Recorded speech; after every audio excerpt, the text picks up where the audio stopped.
Hello guys, welcome to decode exam defence. मैं हूं नूरुसलाम और मैं आपका स्वागत करता हूं अपने इस ऑनलाइन प्लेटफॉर्म पर। गाइस, जैसा कि हम लोग देख रहे हैं कि हमने सीरीज़ शुरू करी है, उस सीरीज़ में काफ़ी लोग पार्टिसिपेट कर रहे हैं और जो लोग नहीं कर रहे हैं तुरंत उसमें आ जाइए भाई और पार्टिसिपेट ज़रूर करते रहिए।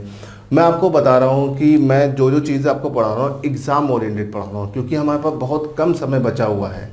तो दोस्तों, आपका बहुत प्यार मिल रहा है और इसी तरह से अपना सपोर्ट जारी रखिए और हमारे इस चैनल को लाइक, सब्सक्राइब और शेयर करवाते रहिए। तो गाइज, आज हम एक ऐसे टॉपिक को शुरू करने जा रहे हैं जो टॉपिक एग्ज़ाम में काफ़ी पूछा जाता है और जिसकी काफ़ी ज़्यादा उपयोगिता है आपके पेपर में। ठीक है, तो उस टॉपिक को हम आज शुरू करते हैं और थोड़ा सा उसके बारे में बात करते हैं। टॉपिक का नाम है ocean current. Ocean current, Hindi में हम इसको बोलते हैं महासागरीय धारा। फ्रेंड्स, अगर हम बात करते हैं कि व्हाट इज ओशियन करंट, तो जब हम ओशियन करंट को लेकर डिस्कस करने चलते हैं तो इसमें हमारे पास बहुत सारी चीज़ें आती हैं। ठीक है, लेकिन एग्ज़ाम पॉइंट ऑफ व्यू से हम इसमें वही चीज़ें डिस्कस करेंगे जो आपके लिए मोस्ट इंपॉर्टेंट है। ठीक है, चलो फिर देखते हैं। देखो, पहली चीज़ क्या होता है, व्हाट इज ओशियन करंट। तो ocean current, due to regular periodic motion of ocean a current generate on the surface of ocean is known as ocean current. ठीक है, महासागरों की लगातार होने वाली गतियों के कारण उसकी सतह पर एक धारा उत्पन्न होती है जिसे हम क्या बोलते हैं, महासागरीय धारा। अब क्वेश्चन ये अराइज होता है कि ये धारा उत्पन्न क्यों होती है। Why this current generated on its surface, क्यों उत्पन्न होती है, क्या वजह है, क्या कारण है। तो उस वजह कारण को हमें जानना है और उसको देखना है। ठीक है, डेफिनेशन एकदम क्लियर है। Due to regular periodic motion of ocean a current generate on its surface known as ocean current. ठीक है, जो ओशियंस के regular up and down motion होते रहते हैं, इस अप एंड डाउन मोशन की वजह से इसकी सरफेस पे एक करंट डेवलप हो जाती है। इसी करंट को हम क्या बोलते हैं, ओशियन करंट या महासागरीय धारा। तो friends, the definition is quite easy, but होता क्या है कि हम इसे समझ नहीं पाते हैं। तो आई होप कि आपको ये चीज़ समझ में आ गई हो। चलिए अब यहाँ से आगे बढ़ते हैं और देखते हैं कि what are the factor which affect ocean current. ठीक है, महासागरीय धारा को प्रभावित करने वाले कारक। What are the factors which effect ocean currents. What are the factors, कौन कौन से कारक होते हैं जो महासागरीय धारा को प्रभावित कर सकते हैं ना। तो कौन कौन से कारक हो सकते हैं, उनको इस पर थोड़ा सा चर्चा करनी है भाई। इसमें मेन कारक में सबसे पहली चीज जो आती है वो आता है rotation of earth.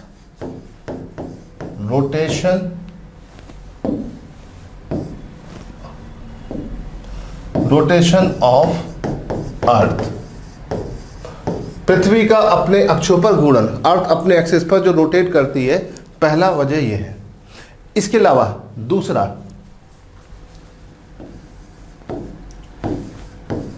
Gravitational pull of earth, पृथ्वी का गुरुत्वाकर्षण। Gravitational pull of earth, that means पृथ्वी का गुरुत्वाकर्षण। ठीक है, पृथ्वी का जो गुरुत्वाकर्षण है ये भी किसी जगह की महासागरीय धारा को क्या कर सकता है, प्रभावित कर सकता है। पहला आ गया रोटेशन ऑफ अर्थ, दूसरा है ग्रेविटेशनल पुल ऑफ अर्थ। फिर तीसरे नंबर पर क्या आएगा भाई, तीसरे नंबर पर आपके पास आता है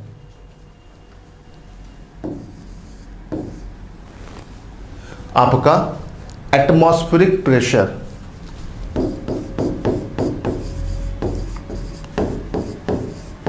एटमॉस्फेरिक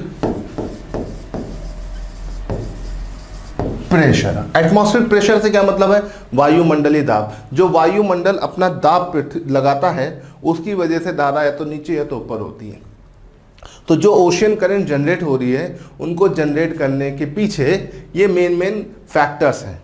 ठीक है, पहले नंबर पर rotation of earth on its axis, दूसरा ग्रेविटेशनल पुल ऑफ अर्थ, पृथ्वी का अपने अक्षों पर गुरुत्वाकर्षण, तीसरे नंबर पे आता है एटमॉस्फेरिक प्रेशर ऑफ अर्थ, पृथ्वी का जो वायुमंडलीय दाब है। ठीक, ये 3 फैक्टर है, इनको याद रखिएगा। इसके अलावा आपके पास एक आता है shape of continents, shape of continents. तो friends, these are the basic factor which influence the ocean current of any area. किसी भी जगह की महासागरीय धाराओं को प्रभावित करने वाले ये मेन कारक हैं। ओके, तो इनको याद रखिएगा, इनको दिमाग में सेट कर लीजिएगा, ये बहुत इंपॉर्टेंट है। आपके एग्जाम में इनसे काफ़ी सारे क्वेश्चंस बनेंगे। ठीक है, हमारा जो ये सेशन है, ये सेशन 2 हिस्सों में होगा। मैं अभी भी आपको बता दूं, हम पहले पार्ट में थ्योरी पढ़ाएंगे और दूसरे पार्ट में आपको इससे रिलेटेड क्वेश्चंस भी कराएंगे। तो भाई दोनों पार्ट को अच्छे से फॉलो कर लीजिए, एग्जाम में मुझे लग रहा है इस बार ये आएगा। चलिए, तो भाई ये बेसिक चीज़ें हो गई। अब थोड़ा सा यहाँ से आगे बढ़ते हैं और ओशियन करेंट्स के टाइप्स को देखते हैं। टाइप्स कितने प्रकार की होती है भाई। जब हम ओशियन करेंट्स की बात करते हैं तो ये हमारे पास कितने टाइप की होती है, तो we have 2 types of ocean current, cold and warm. ठीक है, एक होती है आपकी गर्म धारा और दूसरी होती है आपकी ठंडी धारा। ठीक है, ठंडी धारा और दूसरी होती है गर्म धारा। ओके, अब इसको थोड़ा सा हम समझ लेते हैं। जब हम इसको समझेंगे तो आसान हो जाएगा चीज़ों को समझना। देखो, जब हम बात करते हैं पृथ्वी की, तो पृथ्वी पर 2 हिस्से हैं। एक तो आपका ये विषुवत रेखा के बारे में हम लोग बहुत बातें कर चुके हैं friends. What is equator? Equator is an imaginary line which divide earth into 2 equal half. What is equator? Equator is an imaginary line which divide earth into 2 equal half. Above it we have northern hemisphere and below it we have southern hemisphere। तो it is quite easy। what is equator? equator एक imaginary line है। ठीक, इसी तरह से हमारे पास एक और इमेजिनरी लाइन है जिसको हम बोलते हैं पोल। एक आपके पास नॉर्थ पोल है और दूसरा फ्रेंड्स क्या है? South pole. नॉर्थ पोल और साउथ पोल। ठीक, अब हमारे पास करंट 2 तरह की होती है। पहली करंट कौन सी होती है? पहली करंट जो हमारे पास है वो है हमारे पास वार्म करंट। वो करंट जो इक्वेटर से पोल की तरफ चलती है वो वार्म होती है। गर्म धारा कौन सी होती है? जो विषुवत रेखा से ध्रुवों की तरफ चलती है। ठीक है, विषुवत रेखा को इंग्लिश में फ्रेंड्स हम लोग क्या बोलते हैं? Equator. Okay, you have to check all this name. आपको ये नाम ध्यान रखने हैं और इसको ध्यान रखकर चीज़ों को करना है।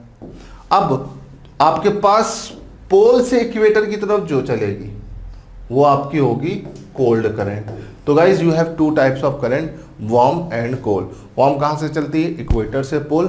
ठीक है, कोल्ड कहाँ से चलती है? पोल से इक्वेटर। तो आपको ये ध्यान रखना है, अगर ध्यान रखोगे तब चीज़ें आसान हो जाएगी। ठीक, अब देखिए वार्म और कोल्ड करंट हमको समझ में आ गया। अब हमारे पास ओशियन करंट कहाँ मिलती है भाई? ओशियन करंट कहाँ चलती है? ओशियन करंट चलती है हमारे ओशियंस में। ठीक, और हमारे पास ओशियंस हैं कितने? बेसिकली हमारे पास 5 ओशियंस हैं। कितने ओशियंस हैं? 5। ठीक, सबसे बड़ा ओशियन पैसिफिक ओशियन, जिसको आप हिंदी में प्रशांत महासागर भी बोलते हैं। After that you have second number of ocean is known as Atlantic Ocean. Atlantic Ocean को हिंदी में फ्रेंड्स हम लोग आंध्र महासागर भी बोलते हैं। After that we have Indian Ocean, जिसको हम हिंदी में हिंद महासागर कहते हैं। Then we have 4th ocean name Southern Ocean. Southern Ocean Hindi में से हम दक्षिण महासागर या दक्षिणी महासागर बोलते हैं। And the last one is Arctic Ocean. इसे हम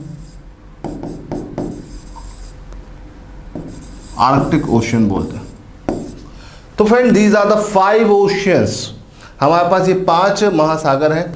अब देखो हमको हर एक महासागर को यहाँ पर स्टडी नहीं करना है, ठीक है। हमारे पास जितनी भी ओशन करंट इन्हीं ओशियंस में मिलती है, लेकिन अब हर एक ओशियंस की ओशन करंट हमें नहीं देखनी है। अगर हर एक ओशियंस की देखेंगे तो बहुत ज़्यादा हो जाएगी। तो हम यहाँ पर मेजर ओशियंस करंट को देखेंगे, ठीक है। पैसिफिक की देखेंगे, सबसे मोस्ट इंपॉर्टेंट अटलांटिक की देखेंगे और इंडियन ओशियंस की देखेंगे। अगर आपने इन 3 ओशियंस पे थोड़ा सा भी ध्यान कर लिया तो आई थिंक कि आप सारी चीज़ें कर ले जाओगे, ठीक है। तो चलिए अब देखते हैं भाई। ये देखिए, ये आपके सामने है वर्ल्ड का एक रफ मैप है, अनस्केल्ड मैप है, इसे याद रखिएगा। अनस्केल्ड का मतलब क्या है, ये स्केल्ड नहीं है, ठीक। चलो पहले तो इस डायग्राम को थोड़ा सा ओके, थोड़ा सा और देख लेते हैं। ये मैंने थोड़ा सा डायग्राम और बड़ा कर दिया। आई होप कि आपको ये दिख रहा होगा, ठीक। और इसको थोड़ा सा उधर खिसका दें इस तरह से, और यहाँ पे से और खींच लें। बेसिकली हमारा यहाँ मोटिव इस डायग्राम को दिखाना है क्या भाई। देखो इस डायग्राम में देखोगे तो ये देखो, ये पैसिफिक ओशियन है। ये वाला ओशियन कौन सा है? This ocean is basically known as Pacific Ocean. ये आपका पैसिफिक ओशियन है। After that this ocean is Atlantic Ocean. This ocean is Indian Ocean. नीचे आपका सदर्न ओशियन है और ऊपर आपका जो यहां पर है वो आपका आर्कटिक ओशियन है। Guys these are the 5 oceans, important ocean. इसमें देखो सबसे बिजिएस्ट और सबसे इंपॉर्टेंट ओशियन है अटलांटिक ओशियन। क्यों? क्योंकि अटलांटिक ओशियन पास के 4 कॉन्टिनेंट से कनेक्टेड है और कनेक्टेड होने की वजह से इसकी इंपॉर्टेंस कुछ ज़्यादा है। तो हम पहले अटलांटिक ओशियन की करंट्स पर ध्यान देंगे फ्रेंड्स, और फिर आगे देखेंगे बाकी करंट्स को, ठीक है। तो चलो भाई अटलांटिक ओशियन की करंट पर थोड़ा सा फोकस कर लेते हैं। भाई अटलांटिक ओशियन का जो ये एरिया है इसको हम थोड़ा सा बड़ा कर लें और थोड़ा सा इसको उधर खिसका दें। हमको अटलांटिक ओशन पे ज़्यादा फोकस करना है, तो अटलांटिक ओशन के एरिया को हमने बड़ा कर लिया, ठीक है फ्रेंड्स। चलो ये हो गया हमारे पास, ओके। चलिए भाई ये आ गया आपका मेन एरिया, ठीक। अब शुरू करते हैं। देखो यहाँ पर हमारे पास इक्वेटर ऐसे जा रहा है, ये आपका इक्वेटर है, ठीक। इक्वेटर के ऊपर नॉर्दर्न हेमिस्फीयर, नीचे आपका सदर्न हेमिस्फीयर। अब अगर देखते हैं तो हमारे पास अटलांटिक ओशियन की मेन करंट कौन कौन सी है उसको एक बार फटाफट देख लेते हैं और उनके नाम देख लेते हैं, ताकि आपको कोई कंफ्यूजन ना हो और चीज़ें आपके पास एकदम क्लियर हो जाए। भाई देखो ये आ गई आपकी पहली करंट, ठीक। ये आ गई दूसरी, इधर से ये आ गई तीसरी, ये आ गई चौथी,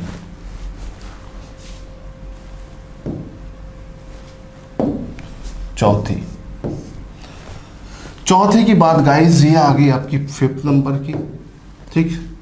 ये आपकी 6th नंबर की और ये आपकी 7th नंबर की, ठीक है। अब गाइस इनके नाम क्या है? इनके नाम को अगर देखना है तो हम चलो इनके नाम देख लेते हैं एक बार। पहले नंबर पर आपके पास जो आती है वो आती है फ्लोरिडा। दूसरे नंबर पे आपके पास आती है गल्फ स्ट्रीम या गल्फ धारा। After that we got third one कौन सी आती है तीसरे नंबर पे? तीसरे नंबर पे आती है लेब्राडोर। फिर चौथे नंबर पर आपके पास आती है कैनरी, ठीक है। कैनरी चौथे नंबर पे आ गई फ्रेंड्स, और कैनरी के बाद आपके पास 5वें नंबर पे जो आएगा, 5वें नंबर पे कौन आ जाएगा? 5वें नंबर पे आ जाएगा आपका ब्राजीलियन करंट, और 6ठे नंबर पे बेंगुएला और 7वें नंबर पर आपको आएगा फॉकलैंड करंट। तो गाइस देखिए, बड़ा कॉम्प्लिकेटेड एरिया है, हमको यहाँ पर ड्रिफ्ट वगैरह नहीं देखनी है। जब आप स्टैंडर्ड किसी बुक को पढ़ोगे तो वहाँ पे बहुत सारे अलग अलग कॉन्सेप्ट होंगे, ड्रिफ्ट से लेकर एक एक चीज़ होगी, लेकिन आपके एग्जाम के हिसाब से हम सिर्फ देखेंगे करंट का एरिया। तो दीज आर द नेम 1 2 3 4 5 6 7, जैसे 1 2 3 4 5 6 7 यहाँ पे लिखा हुआ है, वैसे ही 1 2 3 4 5 6 7 जो यहाँ पर नंबर है गाइज, इसी नंबर पे लिखा हुआ है। तो इसका और इसका नाम सेम है, तो भाई नाम को ध्यान रखो, इसी नाम को हम यार बार यूज करेंगे, ठीक है। तो चलो नाम मैंने यहाँ पे लिख दिया ताकि आपकी सुविधा के लिए। अब यहाँ पे आगे बढ़ते हैं और इसको समझते हैं। देखो हमारे पास 1 से 7 तक की करंट यहाँ पे दिख रही है। अब आपको कैसे पता चलेगा कौन सी गर्म है कौन सी ठंडी है? तो भाई मैंने थोड़ी देर पहले आपको कॉन्सेप्ट बताया, क्या बताया? I told you about the concept the current which flow from equator to pole is warm and current which flow from poles to equator is cold. तो अब ध्यान से देखो, अगर आप थोड़ा सा ध्यान से देखोगे तो आपको सब चीजें यहां पर क्लियर हो जाएंगी। देखो ये 1 नंबर वाली है, ठीक, 1 नंबर वाली देखो कहां से चल रही, इक्वेटर से पोल की तरफ। तो भाई ये कैसी होगी? वार्म। कैसी होगी? वार्म, W फॉर वार्म, ठीक। अब देखो 2 नंबर वाली भी ऐसी है, तो ये भी कैसी होगी? वार्म। 3 नंबर वाली देखो पोल से इक्वेटर की तरफ चल रही है, एरो देखो, एरो किधर आ रहा है? इक्वेटर की तरफ, तो ये कैसी हो गई? ये हो गई कोल्ड। फिर देखो 4 नंबर वाली, ये इक्वेटर की तरफ आ रही है पोल से, तो ये भी कैसी होगी? कोल्ड। देन 5th नंबर वाली, 5th नंबर वाली अगर आप ध्यान से देखोगे तो 5th नंबर वाली देखो इक्वेटर से पोल की तरफ जा रही है, तो ये हो गई वार्म। 6th नंबर वाली देखो पोल से इक्वेटर की तरफ जा रही है, तो ये हो गई कोल्ड। 7th नंबर वाली देखो पोल से इक्वेटर की तरफ जा रही है, ये भी कोल्ड। तो देखो यहां पर हो गया वार्म कोल्ड का पूरा पैटर्न, ठीक। तो these are the Pacific Ocean, sorry Atlantic Ocean main current. इन करंट पे आपकी ठंडी गर्म करंट पूछी जाती है, कौन सी ठंडी है कौन सी गर्म है, कौन सी नॉर्थ अटलांटिक ओशन में, कौन सी साउथ अटलांटिक ओशन में, कौन सी अटलांटिक ओशन की है या कौन सी अटलांटिक ओशन की नहीं है। These are the basic question asked from this area, ठीक है। अगर आप ये 7 करंट याद रखोगे तो अटलांटिक ओशन से जो भी क्वेश्चन आएगा करंट का वो आप कर ले जाओगे, ठीक है। पहला पार्ट हो गया। अब यहां से आगे बढ़ते हैं। देखिए guys, this is Pacific ocean, ये हमारा पैसिफिक ओशन का एरिया है। आप देख सकते हो इस एरिया को पूरा, ये पूरा आपका पैसिफिक ओशन का एरिया यहां पर आपको दिख रहा है, ठीक। अब इस पैसिफिक ओशन के एरिया को अगर हम देखें तो यहां पर भी आपको करंट्स मिलेंगी। चलिए उन करंट्स को एक बार देख लेते हैं, कौन सी कौन कहां पर है। देखो पहले हम इक्वेटर को यहां पे वापस ड्रॉ कर लें। इक्वेटर का जो एरिया है वो ऐसे, ये इक्वेटर की लाइन है ना। अब इक्वेटर की लाइन ये आपके पास आ गई, ठीक। और अब यहां पर हम मेन करंट देखेंगे, ठीक। नंबर 1, ठीक, दिस वन, ठीक। सबसे पहले तो आपकी आएगी ये वाली, 7 हो गई थी तो 8, फिर ये आपका 9, दिस इज 10, दिस इज 11, 12, 13। तो देखो हमने पीछे क्या देख लिया? हमने पीछे देख लिया था बेसिक 1 से 7 तक। चलिए हम यहां पर देख लेते हैं इसको एक बार फिर से। देखिए ए आपके यहां पर जो चीजें हैं यहां पर आपको क्लियर हो गई होंगी, और यहां से हम आगे बढ़ते हैं और देखते हैं कि इनके नाम क्या है, ठीक है। इनके नाम को मैं यहां पर किनारे लिख देता हूं ताकि आपको इनके नाम एकदम क्लियर हो जाए दोस्तों, ठीक है। इनके नाम को मैं यहां पर लिख रहा हूं, ठीक है। देखो 8 नंबर पे आपके पास आती है कैलिफोर्निया करंट, कैलिफोर्निया करंट, ठीक। 9 नंबर पे आएगी अलास्का करंट। 10 नंबर पे आएगी कुरोशियो। 11 नंबर पे आएगी क्यूराइल। 12 नंबर पे आएगी अल नीनो, और 13 नंबर पे आएगी हम्बोल्ट। तो guys these are the basic current of Pacific Ocean, प्रशांत महासागर की करंट है। 8 नंबर की कैलिफोर्निया, 9 नंबर की अलास्का, 10 नंबर पे कुरोशियो, 11 नंबर पे क्यूराइल और 12 नंबर पे है आपकी अल नीनो और 13 नंबर पे हम्बोल्ट। हम्बोल्ट को हम क्या बोल सकते हैं? हम्बोल्ट को हम पेरुवियन करंट भी बोल सकते हैं। ठीक है, तो guys these are the current. अब इसमें अगर देखा जाए तो इसमें ठंडी गर्म को एक बार देख लेते हैं। देखो ये कहां पे आ रही है? ये इक्वेटर की तरफ आ रही पोल से, तो ये कैसी है? ये आपकी हो जाएगी cold.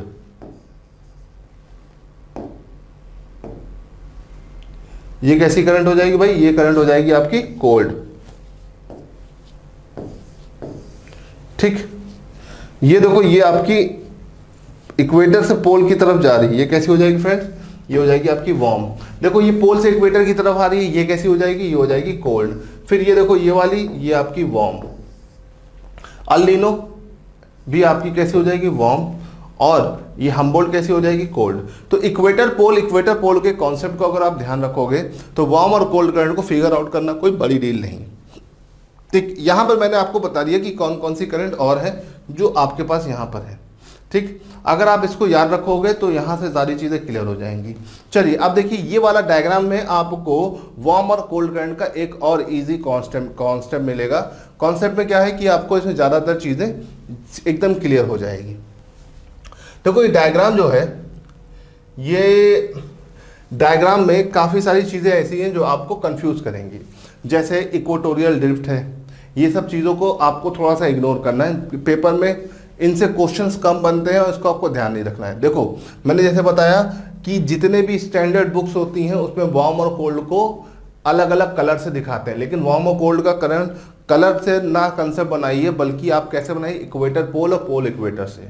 If you generate the concept by equator to pole and pole to equator method, then you will not confuse your exam, है ना? If you not confuse in your exam then you will score good marks. तो guys आपको सिर्फ focus करना है कि मैं जो बता रहा हूँ, पोल से इक्वेटर की तरफ जो करंट चलती है वो कोल्ड होती है और इक्वेटर से पोल की तरफ जो करंट फ्लो करती है वो कैसी होती है? वार्म। तो आपको यहाँ पर देखना है गाइज, इस तरह के हर डायग्राम आपको बुक्स में मिलेंगे जिसमें रेड कलर से वार्म और ब्लू कलर से कोल्ड कलर को दिखाया जाता है, लेकिन आपको उसमें ज़्यादा कंफ्यूज नहीं होना है, आपको कॉन्सेप्ट ध्यान रखना है। देखो अलास्का दिया है, कैलिफोर्निया दिया है, पेरुवियन करंट दिया हुआ है, Brazilian, Benguela, Canary, Gulf Stream, Labrador, Norwegian, Eastern Green current, Greenland, ठीक है, ऑस्ट्रेलियन, मोजाम्बिक, अल्गुरहास। ठीक, तो आपको ये सब करंट ध्यान रखना है। ठीक, मैंने आपको कितनी करंट बता दी? 13 के बाद देखो ये आपका इंडियन ओशन है, हमने अटलांटिक ओशन देख लिया, पैसिफिक ओशन की करंट देख ली, है ना फ्रेंड? देखो कुरोशियो ऑस्ट्रेलियन करंट आपकी हमेशा वार्म मिलेगी आपको। ठीक है, ईस्टर्न और वेस्टर्न ऑस्ट्रेलियन करंट हमेशा कैसी मिलेगी? कोल्ड। ईस्टर्न ऑस्ट्रेलियन करंट आपकी वार्म होगी और वेस्टर्न ऑस्ट्रेलियन करंट कैसी होगी? कोल्ड।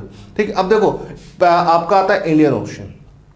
इंडियन ओशन में देखो दो करंट मेन है। पहले नंबर पर है मोजाम्बिक, पहले नंबर की करंट कौन सी है? मोजाम्बिक। और दूसरे नंबर पे है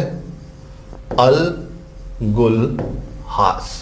तो guys these two current are very important and useful in Indian Ocean. Indian Ocean या हिंद महासागर की ये दो धाराएं बड़ी इंपॉर्टेंट है। पहले नंबर पे मोजाम्बिक, दूसरे नंबर पे अल्गुरहास। अल्गुरहास ऊपर की तरफ है, मोजाम्बिक नीचे की तरफ है। दोनों आपकी वार्म करंट है, इक्वेटर से पोल की तरफ फ्लो करती। तो these are some important ocean current. ठीक है, ओशन करंट आपके पास ऑल ओवर वर्ल्ड यहां पर मिलती है, लेकिन अब एक चीज याद रखिए कि what are the advantage and disadvantage. देखो आधा पार्ट मैंने आपको बता दिया कि इसकी मैपिंग 2 से 4 बार इसकी मैपिंग अगर आप करोगे तो आप 100% ओशन करंट को जान जाओगे, है ना? बहुत सारे अलग अलग वीडियोस में इसकी शॉर्ट ट्रिक और एक छोटा मोटा तरीके से बताते हैं, लेकिन कभी भी याद रखना यूपीएससी में ये मेथड काम नहीं आते। ठीक, तो चलिए अगर ऑफिसर बनना है तो आपको कॉन्सेप्ट को क्लियर रखना है। अब देखो ऑल ओवर वर्ल्ड हमारे पास करंट दो तरह की होती है, warm and cold. Warm current कौन सी होती है? जो आपकी इक्वेटर से चलती है। कोल्ड करंट कौन सी होती है? जो पोल से चलती है। अब ऐसी बहुत सी जगह है जहां पर आपकी वार्म और कोल्ड करंट आपस में आके मिलती हैं। ठीक है, आपकी वार्म और कोल्ड करंट आपस में मिलती हैं। तो जहां पर वार्म एंड कोल्ड करंट मिलती है वहां पर क्या होता है? तो वहां पर दो चीजें होती है। ठीक है, वहां पर जनरेट होता है फॉग। फॉग मतलब कोहरा। ये फॉग है, ये वाला फॉग नहीं, क्या चल रहा है, ये फॉग मतलब होता है कोहरा। अब इस फॉग की अगर हम बात करें तो इसमें कोहरे में आपकी विजिबिलिटी बहुत कम होती है ना। और इसी फॉग में जब आसपास का एरिया में निकलने वाला स्मोक मिल जाता है तो इन दोनों को मिलाकर हम बोलते हैं स्मॉग, जो कि एक पोल्यूशन है। ठीक, तो ये तो इसका डिसएडवांटेज हो गया, जिसकी वजह से बड़े बड़े जो शिप्स होते हैं उनकी जर्नी कैंसिल्ड हो जाती है, बड़ा नुकसान होता है ना। और दूसरी चीज़ क्या है, जहाँ पर वार्म और कोल्ड करंट मिलती है वहाँ पर जनरेट होते हैं प्लांकटन्स। क्या जनरेट होते हैं फ्रेंड्स? प्लांकटन्स। प्लांकटन्स को हिंदी में बोलते हैं प्लावक। क्या बोलते हैं?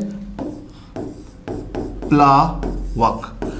प्लावक की अगर हम बात करते हैं तो प्लावक एक तरह की एल्गी होती है ना। और जहाँ पे वार्म और कोल्ड करंट जनरेट होती है वहाँ पे ये एल्गी बहुत ज़्यादा बनती है। और ये एल्गी एक तरह का फिश फूड होती है। फिश फूड मतलब मछली का चारा होती है। भाई मछली इसे खा के जिंदा हो सकती है, जिंदा रह सकती है। फिश फूड बहुत अच्छा फिश फूड होती है। और देखो मछलियों को जिंदा रहने के लिए क्या चाहिए होता है भाई? दो चीज़ें चाहिए होता है। एक इन्वायरमेंट, कैसा इन्वायरमेंट? ना पानी ज़्यादा ठंडा हो ना ज़्यादा गर्म हो, है ना। अब वार्म कोल्ड करंट जहाँ पे मिलती है वहाँ पर ऐसा होता ही होता है। साथ ही साथ उनको खाने के लिए खाना चाहिए। तो भाई जहाँ पर आपका वार्म एंड कोल्ड करंट मिलती है वहाँ पर दुनिया के सबसे बड़े बड़े फिशिंग ग्राउंड डेवलप होते हैं। फिशिंग ग्राउंड मतलब मछली पकड़ने के क्षेत्र। जैसे कि अगर हम यहाँ पर देखें तो ये इन दुनिया का सबसे बड़ा मछली पकड़ने का क्षेत्र है, ये वाला, जहाँ पर लैब्राडोर और गल्फ स्ट्रीम आके मिलती है। ये रीजन दुनिया का सबसे बड़ा मछली पकड़ने का क्षेत्र है। ठीक है, इस रीजन को हम बोलते हैं फ्रेंड्स, क्या बोलते हैं? Grand bank. ठीक है, ग्रैंड बैंक की अगर हम बात करते हैं तो ये न्यू फाउंडलैंड के पास पाया जाता है। कहाँ पाया जाता है? न्यू फाउंडलैंड। न्यू फाउंडलैंड ये वाला एरिया जो है अंदर वाला, ये न्यू फाउंडलैंड है। इसको हम क्या बोल रहे हैं? इसको हम बोल रहे हैं न्यू फाउंडलैंड। और न्यू फाउंडलैंड की अगर हम बात करते हैं तो ये हिस्सा किसका है? ये कनाडा का हिस्सा है।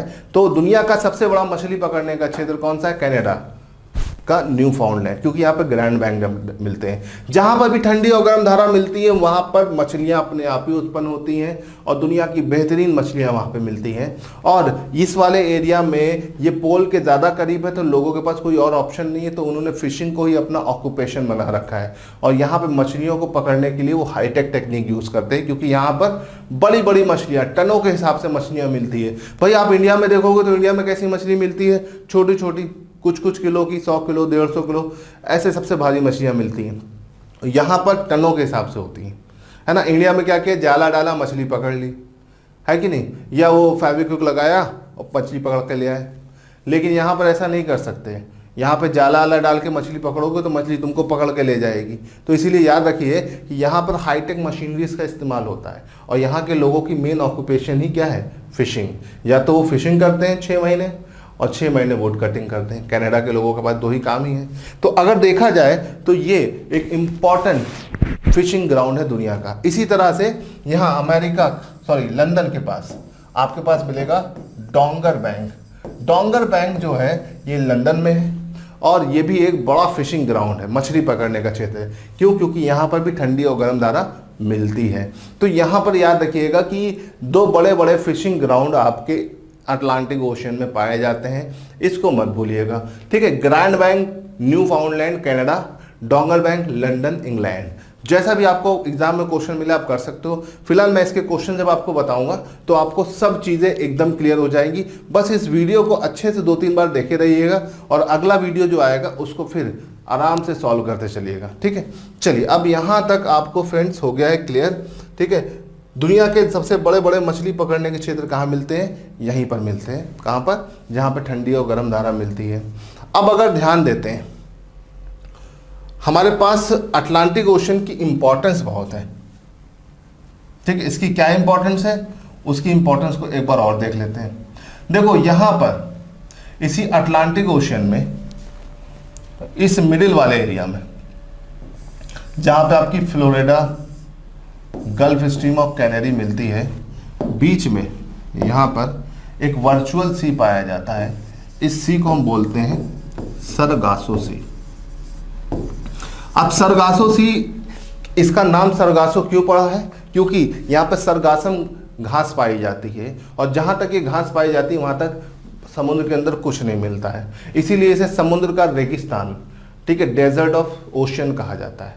ठीक है, इसे याद रखिएगा। महासागरों का रेगिस्तान किसे कहा जाता है? सरगासो को। ठीक है, सरगासो दुनिया का इकलौता ऐसा ओशियन है which does not have any coastal line. The only ocean of the world which does not contain any coastal line is Sargasso Sea. ठीक है, आमतौर पे जितने भी सागर होते हैं उनका कोई ना कोई किनारा होता है, इस सागर का कोई भी किनारा नहीं है ना भाई। सागर का किनारा होता है कि नहीं होता है? अगर आप देखेंगे तो एक बहुत ही फेमस एक्टर है रणबीर कपूर, जिनके फादर की भी डेथ हो गई है, ऋषि कपूर। उनकी बहुत ही फेमस पिक्चर आई थी, जिन्होंने गाना गा के बताया था सागर किनारे।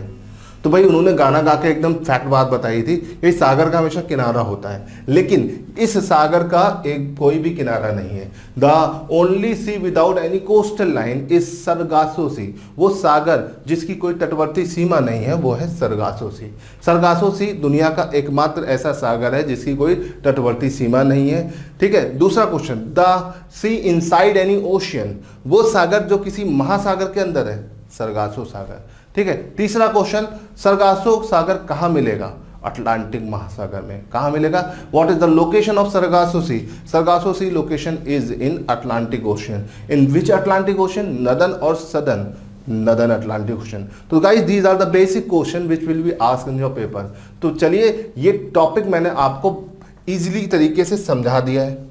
अगर ऑनलाइन चैनल को आपने सब्सक्राइब नहीं किया है तो तुरंत कर लीजिए। साथ ही साथ डिकोड एग्जाम हर सोशल मीडिया के हर एरिया पर है, चाहे वो फेसबुक हो, चाहे आपका टेलीग्राम हो, चाहे व्हाट्सएप हो। तो आप हर जगह हमसे जुड़ जाइए। ठीक है, टेलीग्राम पर सबसे अच्छा है भाई, टेलीग्राम पर मैं पीडीएफ वगैरह सारे नोट्स वहाँ पर अपलोड भी करता रहता हूँ। तो गाइज आप वहाँ पर जुड़ जाइए, और टेलीग्राम पर जुड़ने के लिए इस नंबर पर चाहो तो मैसेज भी कर लो, ठीक है, या फिर आप क्या कर सकते हो, सीधे सीधे जाकर टेलीग्राम चैनल को सब्सक्राइब कर लीजिए। व्हाट्सएप ग्रुप पे जुड़ना है तो मैसेज कर लीजिए इस नंबर पर, ठीक है, और टेलीग्राम चैनल को सब्सक्राइब कर लीजिए। उसको सब्सक्राइब करने से आपको सबसे फ़ायदा मिलेगा कि हमारे सारे अपडेट्स मिलेंगे आपको। तो चलिए दोस्तों, ओशियन करंट के ही आज हम पीवाईक्यू मतलब प्रीवियस ईयर क्वेश्चंस को यहाँ पर आपके सामने डिस्कस करेंगे, उसके बारे में बात करेंगे। ठीक है गाइस, चलिए शुरू करते हैं इस सेशन को। ठीक, देखो ओशियन करंट जो होता है वो आपका किसके अंदर आता है भाई? ये आता है आपका एटमॉस्फेयर के अंदर। ठीक है, तो एटमॉस्फेयर, ओशनोलॉजी, इन सब के अंदर आता है। तो यहाँ पर देखो एक क्वेश्चन है एटमॉस्फेयर का, तो इस एटमॉस्फेयर के क्वेश्चन से हम शुरू करते हैं। The decrease of air temperature with increasing altitude in the atmosphere is called vertical temperature gradient. वायुमंडल में बढ़ती ऊंचाई के साथ साथ वायु के तापमान में ह्रास ऊर्ध्वाधर ताप प्रवणता कहलाती है। In troposphere air temperature decreases with increasing altitude due to radiation of earth. क्षोभ मंडल में बढ़ती ऊंचाई के साथ वायु का तापमान में ह्रास भूमि के विकिरण के कारण होता है। ठीक है,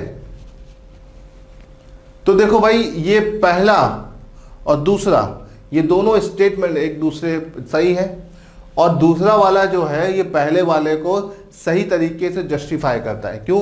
क्योंकि हमारे एटमॉस्फेयर में जो पहली लेयर है क्षोभ मंडल, उस पे नीचे से ऊपर जाने पर टेम्परेचर घटता है। इसको हम बोलते हैं नॉर्मल लैप्स रेट। ठीक है, इस नॉर्मल लैप्स रेट की वैल्यू जो होती है, ठीक है, वो कितनी होती है? 165 मीटर पर डिग्री सेल्सियस, है ना। 165 मीटर ऊपर जाने पर 1 डिग्री सेल्सियस डिक्रीज होता है टेम्परेचर, है ना। और वो इस वजह से होता है क्योंकि जो अर्थ की रेडिएशन आ रही होती है नीचे से ऊपर, वो धीरे धीरे आते आते कम हो जाती है। तो गाइज इसमें क्या है, स्टेटमेंट 1 और स्टेटमेंट 2 दोनों सही है, और स्टेटमेंट 1 का सही एक्सप्लेनेशन है। तो भाई इस तरह का क्वेश्चन मिलेगा तो इसमें ये आंसर आप लगा सकते हो, और ये इसका सही जवाब है। चलिए दोस्तों, यहां से अब आगे बढ़ते हैं और अगले क्वेश्चन को देखते हैं। अगला क्वेश्चन हमारे सामने है स्टेटमेंट 1 और स्टेटमेंट 2 का फिर से। ठीक है, स्टेटमेंट 1 स्टेटमेंट 2 में देखो आगे है पहला statement, grand bank are one of the major fishing ground of the world due to the presence of vast continental shelf. ठीक है, plankton grown in the shallow water. देखो यहाँ पे क्या है, बोला जा रहा है वृद्ध महाद्वीपीय शेल की विद्यमानता के कारण ग्रैंड बैंक विश्व का प्रमुख मत्स्य क्षेत्रों में से एक है। प्लावक उथले जल में उगते हैं। ठीक है, तो अब बताइए, देखिए दोनों स्टेटमेंट एकदम सही है, दोनों स्टेटमेंट सही है, बट यहां पर जो स्टेटमेंट 1 है, स्टेटमेंट 2 जो है, क्या ये एक दूसरे का, स्टेटमेंट 2 स्टेटमेंट 1 का सही जस्टिफिकेशन है कि नहीं है, इसको बताइए। देखिए मैंने आपको पिछले लेक्चर में बताया, प्लांक्टन्स या जो प्लावक होते हैं,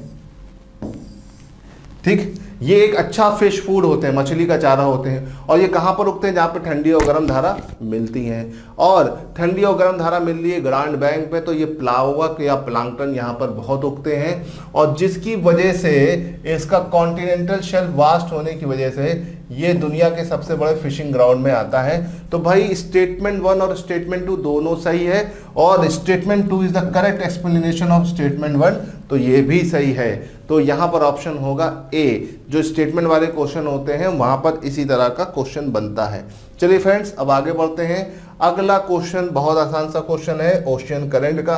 भाई मैंने आपसे बोला था उसकी प्रैक्टिस जरूर करिएगा, जो मैंने लास्ट क्लास में अटलांटिक ओशन, पैसिफिक ओशन और इंडियन ओशन की कुल मिला के 15 करंट आपको बताई थी। उन करंट पर ही बेस्ड यहाँ पर क्वेश्चन है, which of the following is a warm ocean current, निम्नलिखित में से कौन सी एक कोष्ण या उष्ण महासागरीय जलधारा है ना। देखो लेब्राडोर, कुरोशियो, पेरू, बेंगुएला, अगर आप यहां पर ध्यान से देखोगे, ठीक है, तो देखो ये और ये तीनों क्या है आपकी कोल्ड करंट है। कैसी करंट है? कोल्ड करंट है। ठीक, यहां पे बचे क्या? कुरोशियो। तो गाइस यहां पर कुरोशियो आपकी कैसी करंट है? वार्म। इसको ध्यान रखिएगा। ठीक, कुरोशियो किस तरह की करंट है फ्रेंड्स? ये आपकी वार्म करंट है, इसको ध्यान रखना। ठीक, इसको अगर ध्यान रखोगे तो चीजें आसानी से आपको क्लियर रहेंगी। चलिए अब यहां से आगे बढ़ते हैं अगली क्वेश्चन पर। ठीक है, अगला क्वेश्चन है movement of tide are mostly determined by. देखो ये भी आपका एक टाइड का क्वेश्चन है, लेकिन यहां पर मैंने कर दिया है movement of tide mostly determined by. ठीक है, ज्वारों का संचालन अधिकतर किसके द्वारा निर्धारित होता है? तो बहुत आसान सा क्वेश्चन है, रोटेशन ऑफ अर्थ, पृथ्वी के अपने अक्षों पर घूर्णन के कारण। ठीक है, एल्बिडो प्रभाव, पवन वेग, पृथ्वी की परिक्रमा, ये बिल्कुल नहीं है। इसका सही जवाब क्या है? रोटेशन ऑफ अर्थ, क्योंकि टाइड को 3 चीजें ही प्रभावित कर सकती है, पृथ्वी का गुरुत्वाकर्षण बल, चंद्रमा का गुरुत्वाकर्षण बल, और ज्वार भाटा किसके द्वारा प्रभावित हो सकता है? पृथ्वी के अपने अक्षों पर घूर्णन के कारण। ठीक है फ्रेंड्स, चलिए अब यहां से आगे बढ़ते हैं और अगले क्वेश्चन की तरफ चलते हैं। अगला क्वेश्चन है which of the following is a warm ocean current, इनमें से कौन गर्म धारा है? गर्म धारा आपको फिगर आउट करनी है, लेब्राडोर, कुरोशियो, पेरू और बेंगुएला। तो देखो यहां पर फिर वही क्वेश्चन आपके पास आ गया है, ये क्वेश्चन 2 बार आपके पेपर में आ चुका है, इससे आप समझ सकते हो। ठीक है, यहां पर देखो लेब्राडोर आपका अटलांटिक ओशन में है। ठीक है, पेरू आपका पैसिफिक ओशन में, बेंगुएला आपका अटलांटिक ओशन में, कुरोशियो आपका पैसिफिक ओशन में। इसमें जो गर्म है वो आपकी कौन सी है? कुरोशियो कहां पर है? गर्म धारा है, और ये कुरोशियो गर्म धारा कहां पर है? पैसिफिक ओशन या प्रशांत महासागर में। ठीक है फ्रेंड्स, अच्छा एक चीज मैं आपको बता दूं, पिछला वाला लेक्चर अगर आपने देखा होगा तो मैंने वहां पर आपको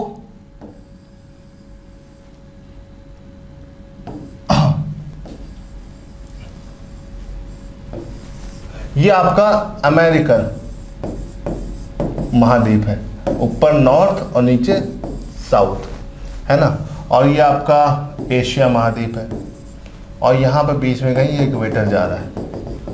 मैंने आपको पिछली क्लास में बताया था। ठीक है, तो मैंने आपको यहाँ बताया था ये वाला जो है ये आपकी कैलिफोर्निया करंट है, कैलिफोर्निया करंट। ठीक, ये वाली जो है वो अलास्का करंट है, ये वाली जो है वो क्यूराइल है, और ये वाली जो है वो कुरोशियो है ना। मैंने थोड़ा सा पिछली क्लास में एक गड़बड़ी कर दी थी, उसको सुधार लीजिएगा। क्यूराइल कुरोशियो इंटरचेंज हो गई थी, इनको सही कर लीजिएगा। क्यूराइल नीचे होगी और कुरोशियो नीचे होगी और क्यूराइल ऊपर होगी, क्योंकि दोनों का नाम एक ही जैसा होता है तो अक्सर कंफ्यूजन हो जाता है, तो इसे ध्यान रखिएगा। क्यूराइल कुरोशियो है ना, Kuril is a cold current और Kuroshio is a warm current, इसको ध्यान रखिएगा। मैंने पिछली क्लास में थोड़ा सा इसको क्या किया था, थोड़ा ऊपर नीचे कर दिया, तो इसको करेक्ट कर लीजिएगा, इस गलती को सुधार लीजिएगा। चलिए अब गाइस यहाँ से आगे बढ़ते हैं और अगला क्वेश्चन आता है, सरगासो सागर के बारे में निम्नलिखित में से कौन सा कथन सही नहीं है? Which of the following is not correct about Sargasso? इनमें से कौन सा सही नहीं है? सरगासो देखो मैंने पिछली क्लास में आपको बताया था, इसीलिए बताया था क्योंकि इससे क्वेश्चन बनता है। ठीक, महासागरीय धाराओं के प्रति चक्रवाती परिचालन इसकी विशेषता है। अटलांटिक महासागर में इसकी सर्वाधिक लवणता पाई जाती है। यह गल्फ स्ट्रीम के पश्चिमी और कैनेडी के पूर्व में स्थित है। अच्छा, और यह शांत और गतिहीन जल के वितरण गति में सीमित है। भाई देखो, अगर इसको हम देखें कहां पर, आपका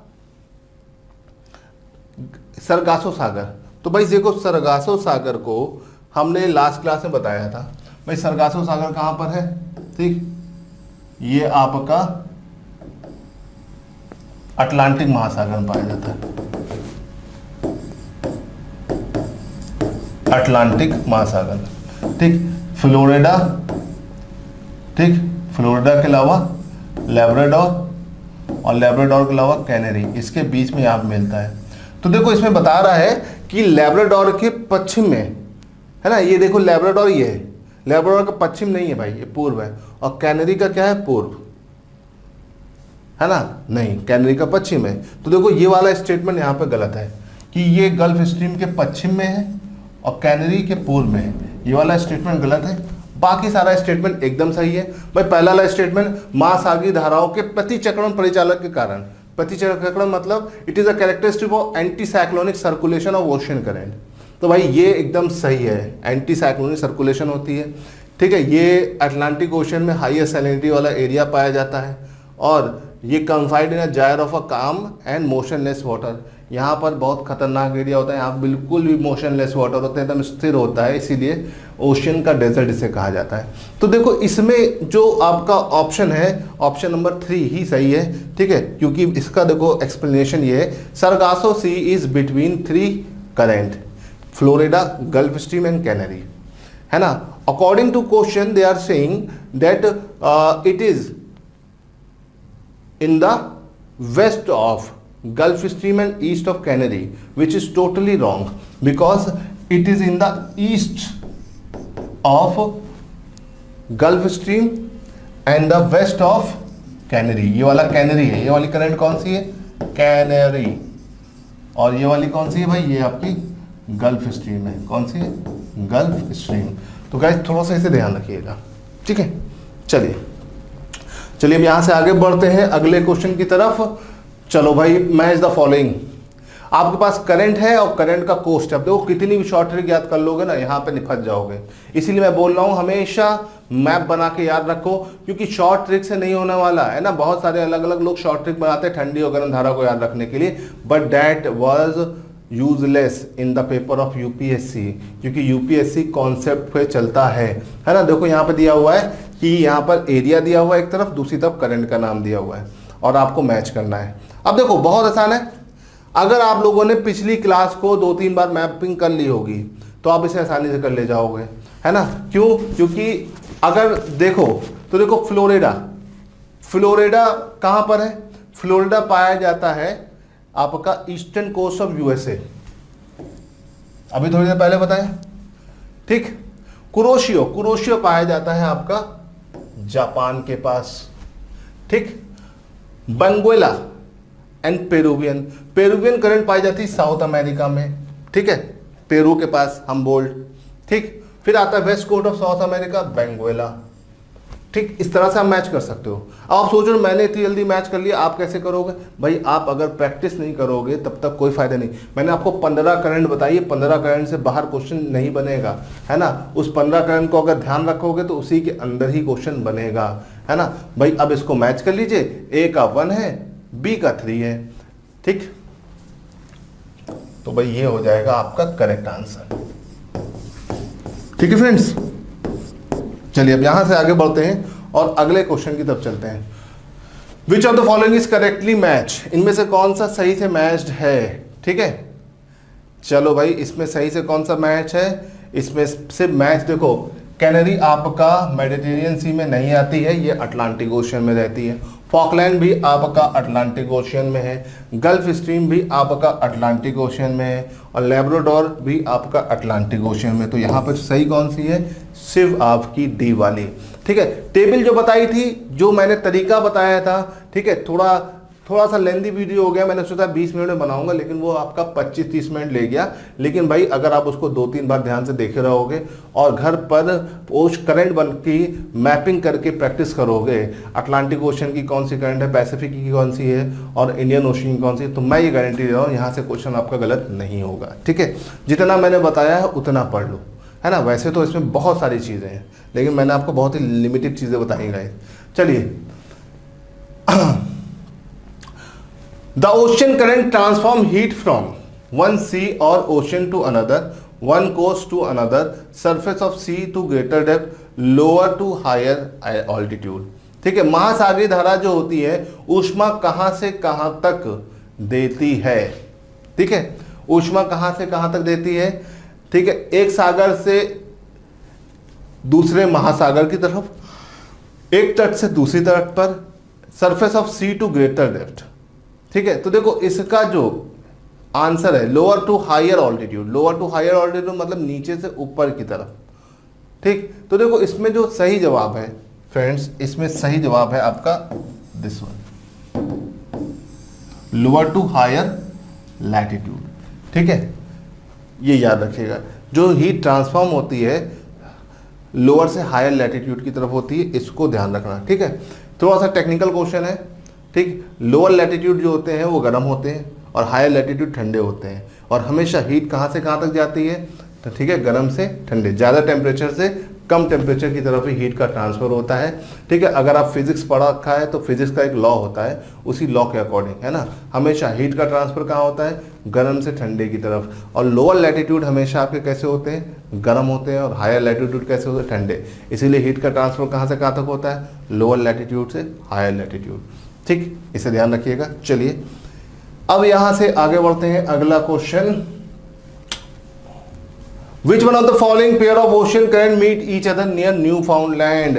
न्यू फाउंडलैंड देखो आ गया वापस, है ना, ग्रैंड बैंक, न्यू फाउंडलैंड मैंने आपको बताया था पिछली क्लास में, है ना। देखो बहुत यूजफुल चीजें मैं बता चुका हूं और उन्हीं यूजफुल चीजों पर यहां पर क्वेश्चन बनेगा। ठीक है, ग्रैंड बैंक जो होता है आपका अटलांटिक ओशन में पाया जाता है, और यहां पर दो करंट मिलती है। कौन सी दो करंट मिलती है? Gulf stream and Labrador. ठीक है, एनडीए में 2-3 बार आ चुका है। ठीक है, 94 में तो आया ही था, बाद में आपके पेपर्स में और भी आ रहा है। ठीक है, इसको याद रखिएगा। ठीक, न्यू फाउंडलैंड के पास ये दोनों करंट मिलती है। चलिए अब यहाँ से आगे बढ़ते हैं। Two main cold current in the north Pacific ocean are known as. ठीक है, नॉर्थ पैसिफिक ओशन या उत्तरी प्रशांत महासागर में ठंडी धारा इन दोनों में से कौन सी है ना, तो वो ठंडी धारा कौन सी है उसको आपको बताना है। तो देखो मैंने अभी बताया था ओयाशियो। ओयाशियो जो है ये क्यूराइल का दूसरा नाम है। किसका नाम है? क्यूराइल का। ठीक है, क्यूराइल का दूसरा नाम है ओयाशियो, और क्यूराइल कैसी करंट थी? ठंडी, और कैलिफोर्निया कैसी? ठंडी। तो भाई इसका सही जवाब हो जाएगा दिस वन। ठीक है, क्यों? कुरोशियो देखो तुम्हारी गर्म है, पहले ही बात हो चुकी है, यहाँ पे भी कुरोशियो आ गया है। ठीक है, और ये इक्वेटोरियल का पार्ट जितना होता है वो तो गर्म होता ही है। ठीक, तो इसका बहुत आसान सा है। ठीक है, बस एक चीज याद रखिए कि ओयाशियो, ओयाशियो मतलब होता है क्यूराइल का दूसरा नाम। ठीक है, इसको ध्यान रखना फ्रेंड्स, इसको ध्यान रखोगे तो गलती नहीं करोगे। चलिए अब क्वेश्चन है, which of the following statement are made by the ocean current? ठीक है, अब आप इस स्टेटमेंट को पढ़िए और बताइए इसमें से कौन सा सही है। They are warm off the west coast of the continent within the tropic. ठीक है, ट्रॉपिक के अंदर ये वार्म होते हैं। They move clockwise in the ocean of southern hemisphere. They move clockwise in the ocean of northern hemisphere. तो देखो इसमें 1 और 2 सही है। क्यों? क्योंकि नॉर्दर्न हेमिस्फीयर में ये एंटी क्लॉकवाइज घूमते हैं। कैसे घूमते हैं? Anti clockwise. तो इसमें गाइस जो सही जवाब है भाई ये वाला गलत है, क्योंकि दोनों में क्लॉकवाइज नहीं घूमेगा। ठीक है, तो ये वाला गलत है। ठीक, और बाकी पहला स्टेटमेंट तो सही है, क्योंकि ये गर्म होती हैं वेस्ट कोस्ट पर ट्रॉपिक्स के एरिया में, है ना, तो एकदम सही है। तो ये जो इसका सही जवाब है वो है 1 और 2। 1 और 2 यहाँ पर सही जवाब है। ठीक, चलिए अब यहाँ से आगे बढ़ते हैं और अगले क्वेश्चन की तरफ चलते हैं। विच of the following is not a part of north Atlantic ocean current system, इनमें से कौन सा north Atlantic ocean current system का हिस्सा नहीं है ना, नॉर्थ अटलांटिक ओशन का हिस्सा नहीं है। तो देखो नॉर्थ अटलांटिक पूछा जा रहा है, तो ये देखो ब्राजील तो इक्वेटर के नीचे पड़ता है और ये करंट भी इक्वेटर के नीचे पड़ती है, तो भाई इसका सही जवाब ये है। अब देखो यहाँ पे एक इंपॉर्टेंट चीज़ क्या आ गई, लैब्राडोर और कैनरी तो मैं आपको बता ही चुका हूँ, लेकिन देखो ये आ गई इरमिंगर जो है ये आइसलैंड के पास चलती है, ये वार्म करंट है। कैसी करंट है, वार्म। चलिए इसको ध्यान रखिएगा। अब यहाँ से आगे बढ़ते हैं। कंसीडर द फॉलोइंग स्टेटमेंट, ये क्या है, स्टेटमेंट का क्वेश्चन है। Ocean current are the slow surface movement of the water in the ocean, है ना, ये धीमे धीमे सरफेस मूवमेंट होता है वाटर का ओशन में, ठीक है, ये एकदम सही है। Ocean currents assist in the maintaining of earth heat balance, ये भी सही है, हीट बैलेंस को मेंटेन करता है, ये एकदम सही है। Ocean current are set in the motion of primarily by prevailing wind, ठीक है, ocean current are the set in the motion primarily by the prevailing wind, ये भी सही है। Ocean current are affect by the configuration of the ocean, ये भी सही है। भाई देखो ये बहुत इंपॉर्टेंट क्वेश्चन है, पेपर खराब होगा तो 100% आएगा, पेपर खराब होगा तो ये क्वेश्चन आएगा, ठीक है। एक भी चारों में से कोई भी एक स्टेटमेंट आपको क्लियर नहीं होगा, अगर आप ध्यान से वीडियो को पॉज करके स्टेटमेंट को 2 से 3 बार पढ़ोगे तब समझ में आएगा। लेकिन मुझे पता है, क्योंकि मैं पढ़ाता रहता हूं, तो मुझे पता है कि चारों स्टेटमेंट सही है। तो भाई ये चारों स्टेटमेंट यहाँ पर सही है, ऑल आर करेक्ट, ठीक है। चलिए अब यहाँ से आगे बढ़ते हैं, और हमारा अब जितने भी मेन क्वेश्चन है वो हमने यहाँ पर पूरा कर दिया है गाइज। चलिए अब ये बताइए कि ये आपको सेशन कैसा लग रहा है, अच्छा लग रहा है तो भाई लाइक और शेयर करते रहिए और दोस्तों से बताते रहिए। हमारा मेन मोटिव है आपको डिफेंस के लिए तैयार करना, ठीक है, और वो टॉपिक मैं आपके सामने लेके आ रहा हूँ जो आपके एग्जाम के लिए बहुत ज़रूरी है। तो गाइस लगे रहिए हमारे साथ, हम आपको ऑफिसर बना देंगे, है ना। और जितने भी लोग हैं आपके जानने वाले, उन तक भी इन वीडियो को शेयर करिए और लगातार हमारे साथ जुड़े रहिए। हमारा जो ये प्रोग्राम है क्रैश कोर्स के टाइप का है, हम कोशिश कर रहे हैं कि ज़्यादा चीज़ें आपको दें, है ना। मैं डिटेल में चीज़ें नहीं पढ़ा रहा हूँ, उसकी वजह यही है कि डिटेल में पढ़ाऊँगा तो एग्ज़ाम आ जाएगा। तो गाइस चलिए इसी के साथ हम इस सेशन को एंड करते हैं, और हमारे भाई टेलीग्राम चैनल को भी फॉलो करते रहिए। चलिए भाई आज के लिए इतना रहने देते हैं। जय हिंद।